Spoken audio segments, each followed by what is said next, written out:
Hello, my name is Julie, and it's time to talk about all the books that I read in December. Yeah, nobody wants to hear about these. Everyone wants to hear about my best books of the year. I am not a person who does my wrap up stuff in December. It just doesn't happen. Y'all know I'm very thorough, I'm very analytical. I want to make sure that I got all my stuff right. So we have to wait until January. And it is January, but I still have to tell you about all these books to be thorough. So without further ado, let's get into my stats. I'm gonna go this way.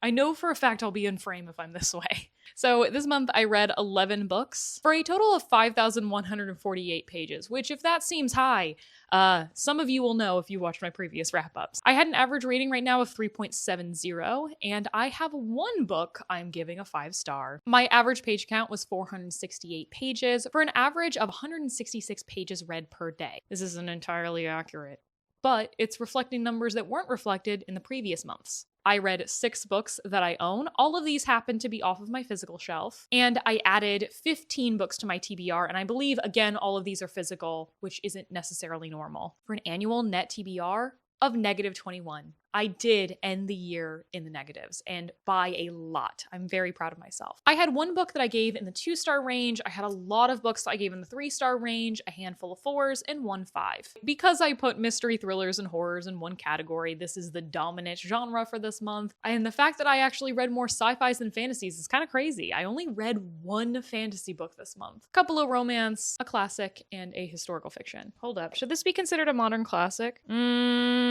I might be considering this one a modern classic because it was written in the 70s. I might change my mind, but right now I'm putting it as historical fiction. I read 8 of these books physically and 3 of them on audiobook, although I did have 2 of these books I read immersively, so I often was listening to the audiobook and reading the book at the same time, but I own both of the books, so I'm counting them both as physical reads. I have 2 authors I read this month that were entirely new to me. I read 5 authors that I had read before this year, but this was my first time reading them this year, and a resounding 4 that I had read them before this year, and this is my second book of theirs I'm reading this year. All right, let's just get into it, shall we? The first book that I read this month was Ocean's Echo by Everina Maxwell. This is the second and possibly final book in the Winter's Orbit companion sci-fi series. These books had such tenuous connections between them that they really could have been considered not companions at all. And I had people actually tell me that when I was talking about my series. I just felt wrong taking this off of my series. So the plot of the first book does not matter to this book literally at all. This is a space opera, so there are a lot of spaceships and stuff going on, wars and stuff. In a previous generation, the government had created these people who can read minds and these people who can control minds. They are called readers and writers, which I love that. Our 2 main characters that we are following, one of them is a reader and one of them is a writer, and now modern day in the military, they are creating these bonded pairs of people who are mind melded. These people who have the mind control ability are essentially taking over both bodies of the reader and the writer pair because the government is so afraid of these people who are readers. And our main character is one of these readers. He basically gets found out and conscripted into the military and forced into one of these pairs. The guy who shows up and is going to be his writer is like, wait, hold up, you didn't sign up for this? Okay, we're not doing this. I'm absolutely not. Even though he's like a strict military guy, he absolutely will not do something that doesn't follow the law. And the 2 of them decide to fake for their own safety while they can get the reader away that they're going to pretend that they have mind melded. The other book that I read in this series, me and my friend Katie read that like 2-3 years ago or something like that. Both of us thought it was, just all right. It was a little bit focused on the romance for me, and it seemed like the heavy things that were going on were really obvious and everything, and it was conversations that you'd normally have in a non-speculative sphere. I felt like this book was so much more mature than the first book, and it was actually playing into the element of it being a speculative fiction so much more. Another thing I want to say about the series is it is a queer norm universe, and we have one of my favorite things is having gender markers on people that there's bad things happening to people and there are people who are being discriminated against, but it's not the queer people or the brown people, you know what I mean? It's this whole other group of people that we've created in order for this. So I think it's a little bit of a safer way to approach some of these subject matters. The relationship between these these two characters is the thing that is most important, but it is not focused on the romantic relationship they have with them. And I think that was the right decision for this book.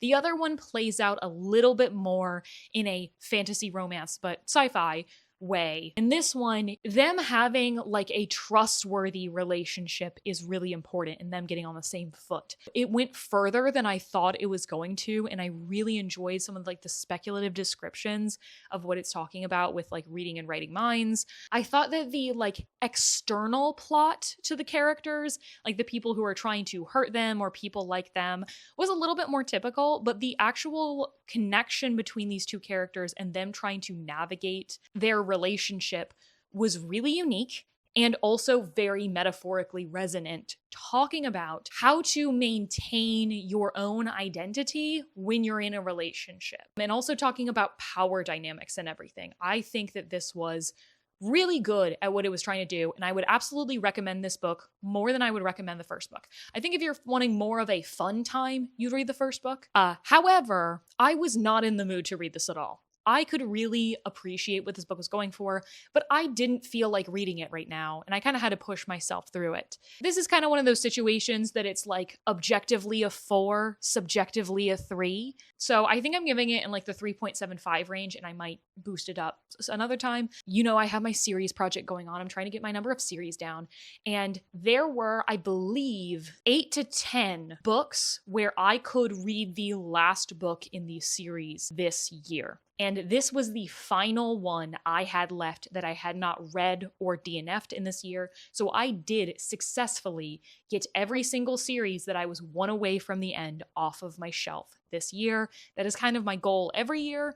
Really proud of that. Then I listened to Not Quite Dead Yet by Holly Jackson. This thriller I was so nervous for. I love the Good Girl's Guide to Murder series. I finished it up earlier this year, and I liked the first book the best, and then I've heard pretty mixed things about all of her other books, and then I hadn't really heard anything about Not Quite Dead Yet. When my friend read it and she said she enjoyed it, I was like, great, I'm gonna give it a shot, and I ended up reading it for the readathon, and oh my god, I loved this one, guys. This is our main character, who, I can't remember her name. I'm so bad at remembering character names. Do people actually remember the names of characters that they read about? Because I don't. There's some books that I absolutely will forever, and there's some that I just don't care. Our main character has a pre-existing like blood condition, and she is home alone after going to like a festival that her family is helping run, and someone breaks into their house and hits her over the back of the head, and she wakes up after a coma in the hospital, and she's like, oh my god, I can't believe I survived. And the doctor's like, yeah, you did, but not for long, because you have a piece of bone stuck in the back of your brain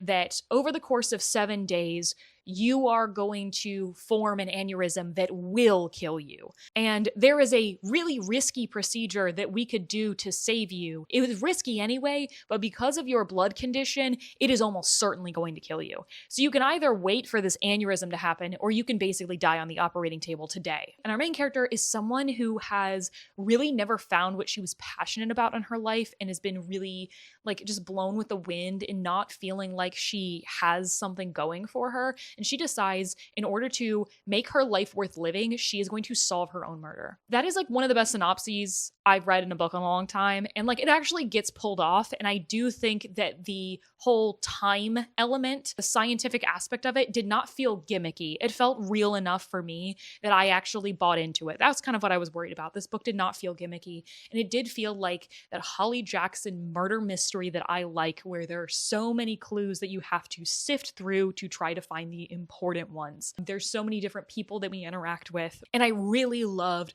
finding out all of these different bad people and what they've been up to. There are absolutely some moments that really shocked me. What is her name? I want to say it's like Nell or something.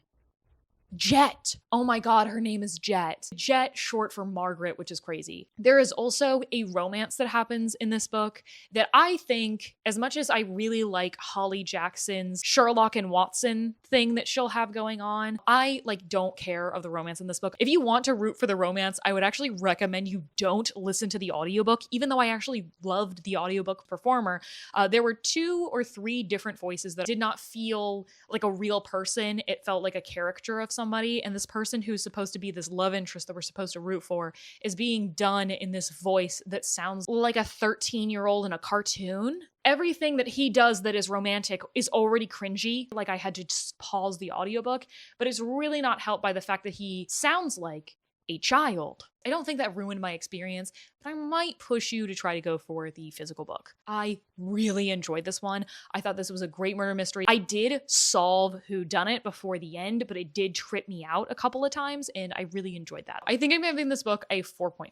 It's really great. Then I read Wide Sargasso Sea. So this is a book that was on my radar because this is a reimagining of Bertha from Jane Eyre. If you know, you know. If you don't, you don't. This is taking place almost entirely in the Caribbean. I think they go between islands during this book. Our main character, Antoinette, is a white Creole person who comes from like a slave-owning family right after the slaves have become free. Her mother is not entirely well. She gets married to this Englishman who comes in and wants to do things his way. Okay, this book is complicated, it's confusing, and what the hell is going on? Except also, nothing happens. Really confusing match to have. But I really struggled to connect myself to these characters. I really struggled to get what this was like going for. Like, I heard that this was so like anti-colonial and everything, and I kind of did not get the vibes from this book. Like, our main character's family were slave owners, and I think the narrative doesn't necessarily like her family or whatever, but like, it definitely wouldn't have been one of my first descriptors of the book. You know what I mean? And also is like feminist. Like, I understand that this book is about like a woman trying to have power in this relationship, and it doesn't end up working out for her. I read this whole book and it felt like nothing really happened. It's written in this really dream-like, slow molasses way. It's like when you're walking in a dream and you can't move as fast as you want to. That's how I would describe this book. And a lot of times I like books like that. This didn't work for me. I think this book went over my head and I just didn't get what I was going for. Also, it has a really low average rating on Goodreads, which I did not know until I was about to read it. And I was like, oh, okay, maybe I'll like it. No.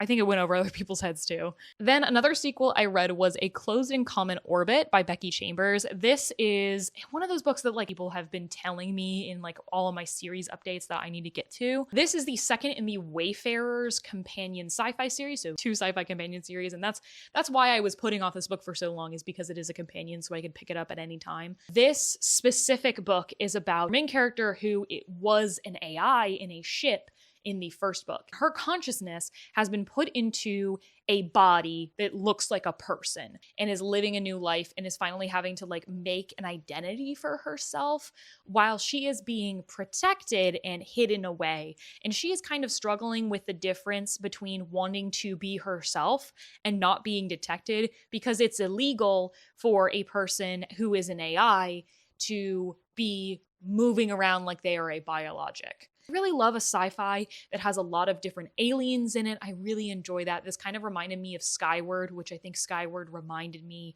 of the first book in this series. But we also get flashbacks to a character called Pepper, her upbringing, how she had a very rough childhood and was saved by a ship AI, and that relationship that they had. This book, I kind of forget that Becky Chambers books are deep emotional on top of like this found family type aspect. And it's a balance that I really like. That's why I think Becky Chambers does so well with people. I think she's just always a safe bet for me. I do remember loving A Long Way to a Small Angry Planet more than this. That was a 5-star for me. And this one was a really strong 4. Like, this and To Be Taught If Fortunate were both like really strong 4 stars that I would really recommend, but they didn't give off the vibe of like a new favorite of all time like a 5-star would. This one, I think that we could have had a little bit more plot going on in the modern timeline, but I enjoyed these questions about how to live as yourself, the struggles that she's going through, and how people are learning to be around her and how she is learning to be around other people. I think was really good. And I am looking forward to continuing on the series, although it'll probably be low on my priority list because, again, it's a companion. So this is going to be like a 4.25 from me. Then I read Mixed Signals by B.K. Borison. This is the 3rd book in the Love Light Farm series, which is 4 books of a romance companion series. Again, companions, which is why I prioritize them less and why I waited till the end of the year to read them. I have read these books every December for the readathon, as it's set at a Christmas farm, so why not? Our main character is Layla, and she works at the bakery, and she has been unlucky in love, a lot of bad dates, a lot of guys who like just don't respect her or treat her well. And there's Caleb, who is now a substitute teacher in the town.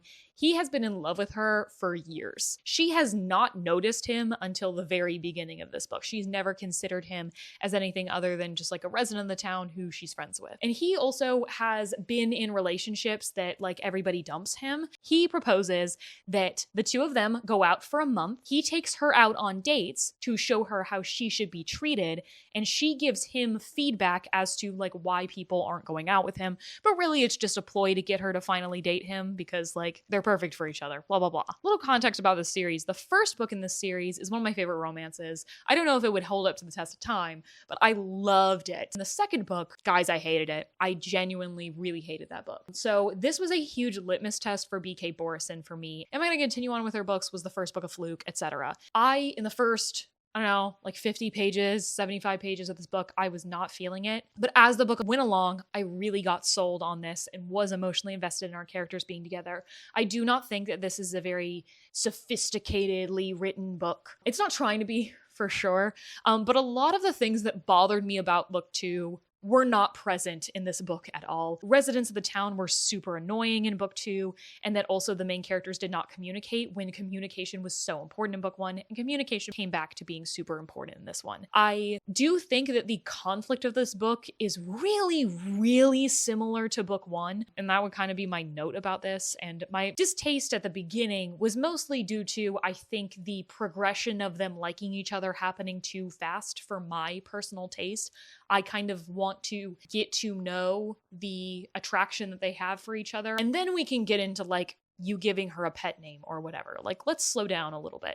So if there was a little bit more front matter at the beginning of this book, I would have appreciated that, but I really enjoyed it. And by the end, when you read a good romance book that you're actually emotionally invested in, you feel like this like pang in your chest. And I felt that with this one. It pushed itself up. So I ended up giving this, I think, a 4.25. That means it's the second highest rated I've given a romance book this year. Oops.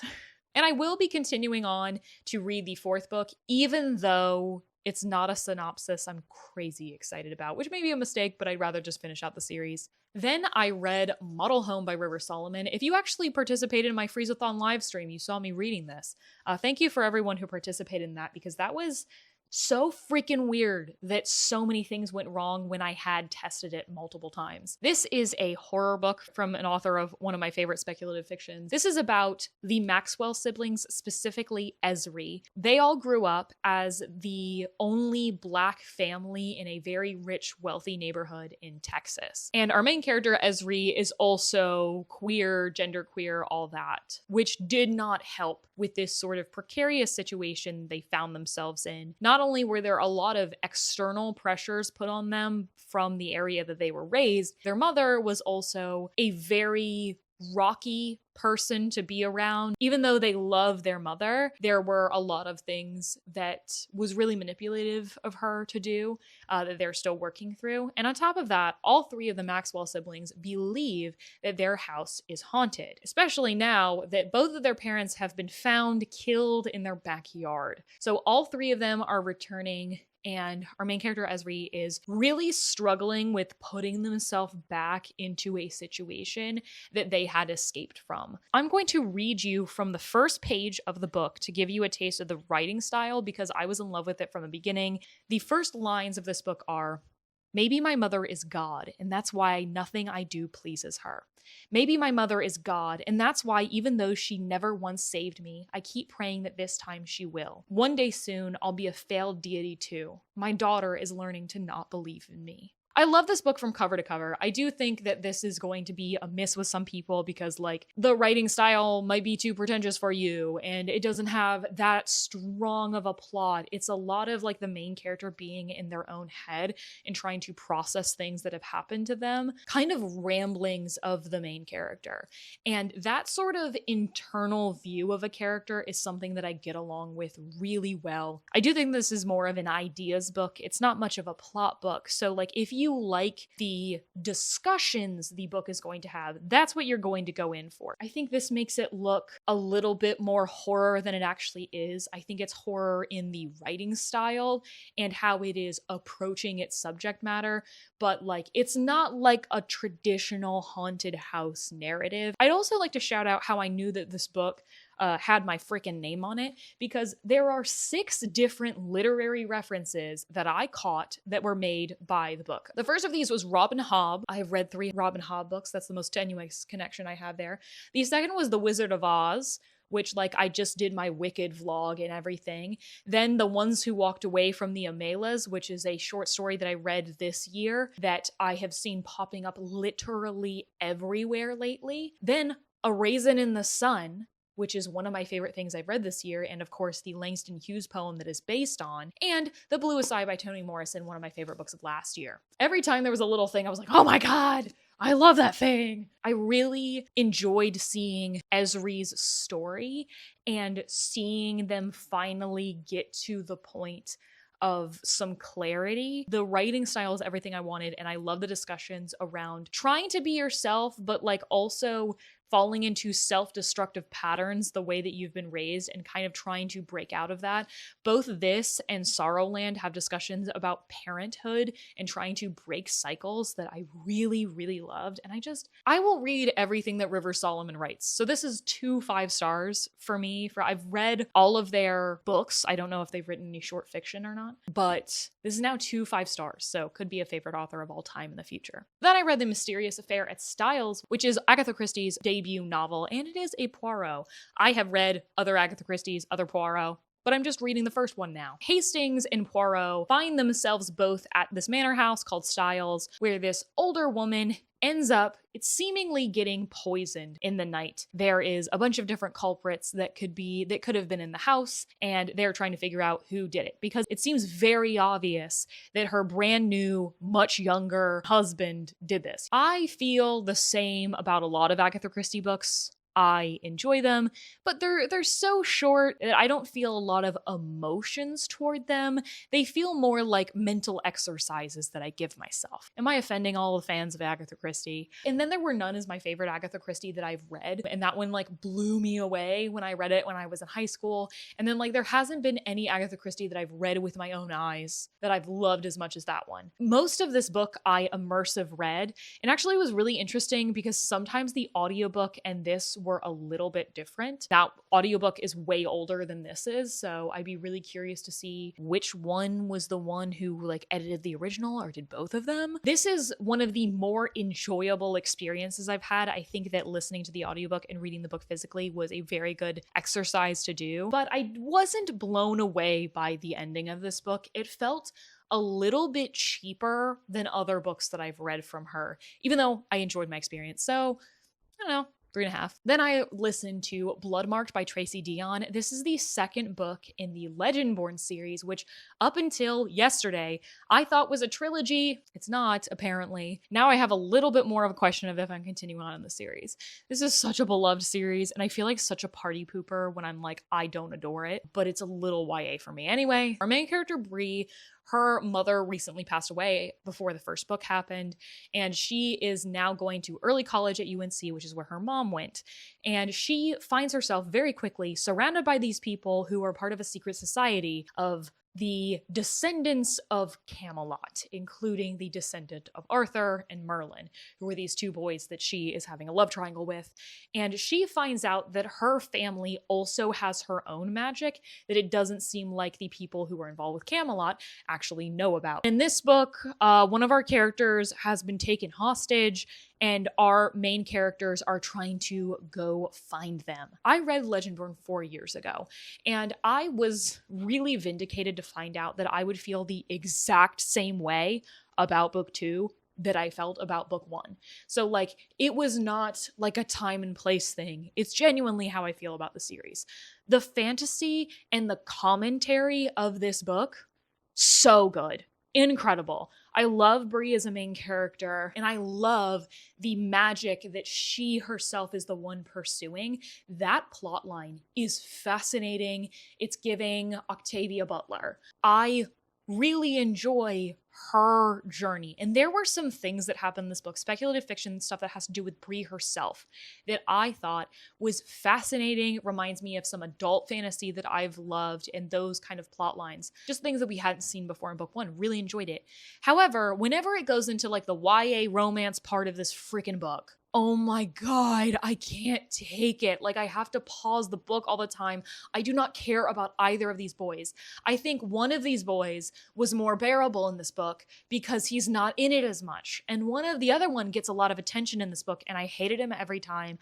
If I was Bree, I would have told him to get the fuck away from me a long time ago. I think he's done a lot of things that I don't forgive him for.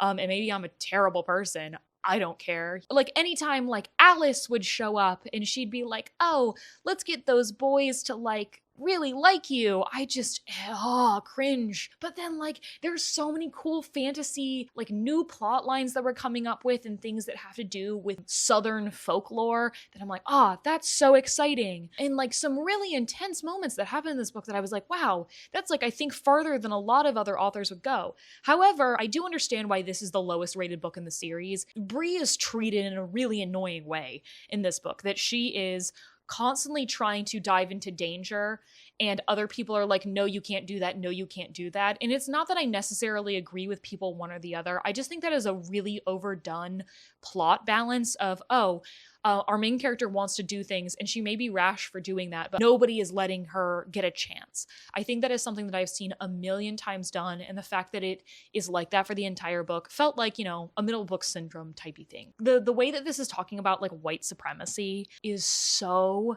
interesting and fascinating, and I really appreciate that this is being addressed for younger readers. But I just don't know if I can take the YA-ness that is paired with those things that I really appreciate, that I feel like are really mature. Maybe I should just wait for Tracy Deonn to write something else. Then I read The Outsider by Stephen King, one of the older books that I own. I've owned this since I want to say like 2021 or something like that. This is a horror that is about the town of Flint City, Oklahoma, where one of the town's teenage boys has just turned up dead and assaulted very violently. And the police get there and they see all of this evidence that points to the town's Little League coach. They decide to arrest him in a very public fashion because of how terrible this crime was. And when they actually start talking to him, they find out that he actually has a rock solid alibi, that he has so many people that will back him up, that he's actually on camera, that there are just as many people in town who will be able to back him up as there are people who will say he was the one who did it. It's an unstoppable force meets an immovable object. He was in both places. How is that possible? I really enjoyed the investigative part of this book. I really loved them collecting the different pieces of evidence to build up both sides of the case, that he obviously did it, but he obviously could not have done it. I thought that was really fun. So I like the detective part of this book. And it did shift. Part of the way through this book, there was a massive shift that kind of like changed the tone of the book for me. And it was a really interesting like hitch. But something that I find in a lot of Stephen King books, that I struggle with his endings, that I never find trying to defeat whatever evil there is in Stephen King books nearly as interesting as I find the beginning of his books, as we are like learning more about it, as we're seeing it kind of wreak havoc. I don't think this book went on for too long. Maybe it did. I think it's a little long, but I didn't find like that final fight to try to defeat evil, necessarily that interesting. And I do think my interest in this kind of waned as it went along, which kind of makes me question like what I'm going to rate it, because there were parts that I really liked about it and parts that I just like didn't care as it went on. And also I'm really tired of how Stephen King writes anyone who is not a white man, especially anyone who is not a skinny white man. We get it. You don't like any of us. You don't. You really don't. And it's also like, this is a recent release. Can we give it a break? I don't know, man. Alrighty, 2 more, and then we're done for the year. We've got Make the Season Bright by Ashley Herring Blake. This is a Christmas romance. I got this last year, and this has a really bad average rating on Goodreads. And I was like, but I love Ashley Herring Blake. It'll be fine. So our main characters are Brighton on the left and Charlotte on the right. They were best friends ever since they were 12, and in high school they started dating, and into college, into adulthood. And 5 years ago, Brighton left Charlotte at the altar. and they haven't talked since. Charlotte has been pursuing her classical music string quartet in New York City, and Brighton moved away to Nashville and is trying to pursue a singer-songwriter career, but she was just kicked out of the band that she started, and now that band is on the radio. Charlotte doesn't like Christmas, Brighton's Christmas. They each get invited to this Christmas in Colorado, this cute small town that like does a lot of Christmas celebrations. They don't know that their friends are sisters and that they're being invited to the same thing or that other people are going to be there, blah, blah, blah. And so these two are meeting for the first time since one of them left the other at the altar. I swear to God, in the original synopsis of this book, it was that their families were trying to get them back together. But this is a full stranger family. Signed up every single person in this house for this like dating thing that all the like young people do in this town that like supports the high school with money or whatever. They go on a bunch of Christmassy themed dates as a huge group, and you try to find someone that you like there.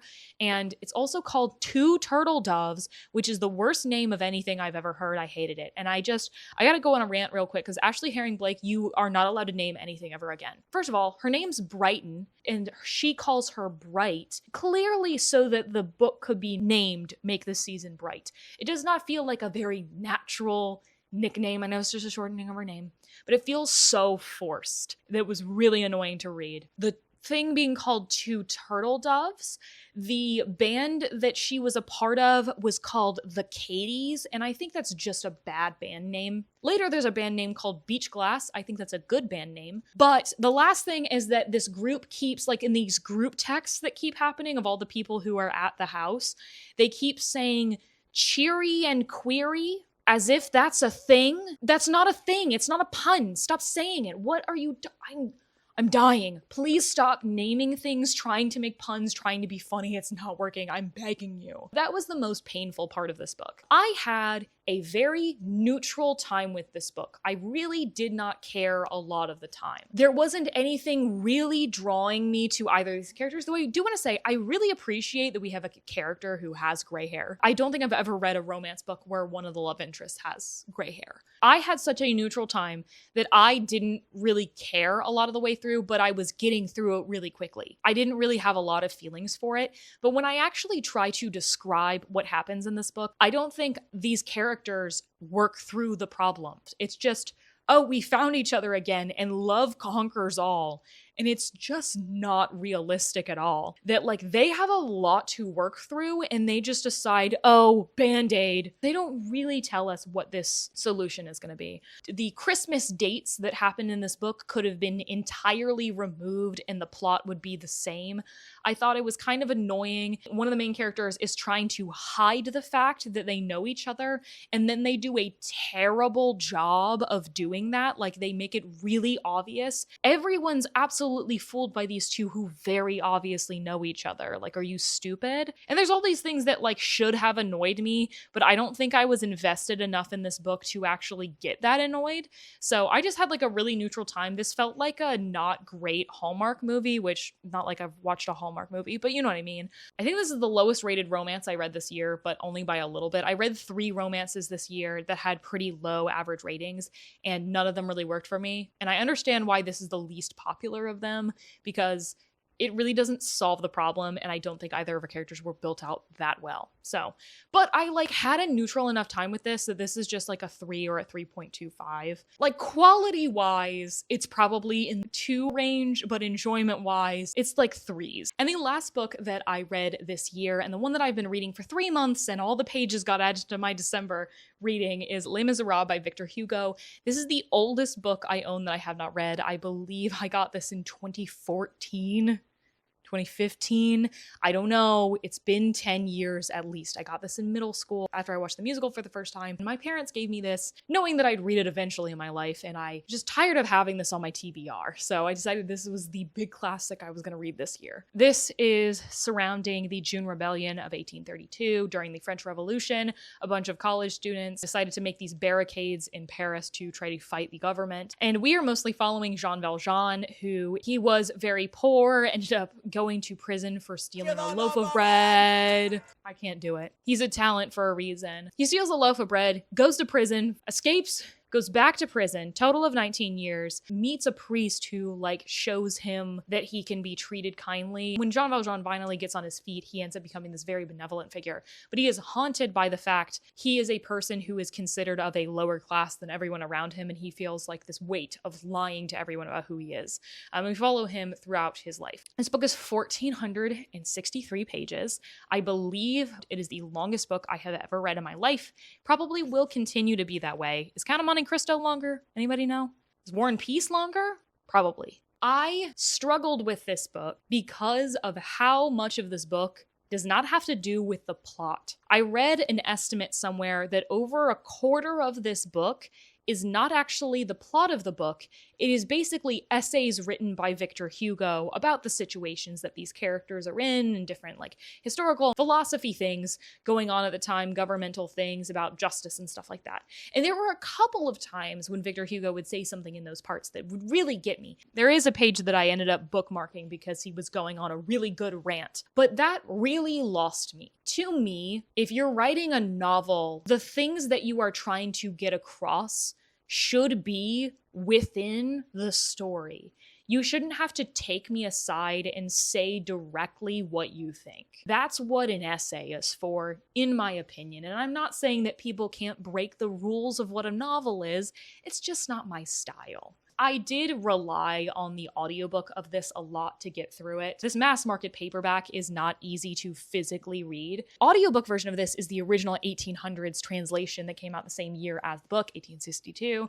And this one is a translation that came out after the West End show premiered. They are very, very similar. This one is very much based on the original. It's just changing word order to make the sentences feel more natural in English, or changing to some words that are a little bit more understood. But I will say that there are some times that the older translation, I think, gets a point across better than this one.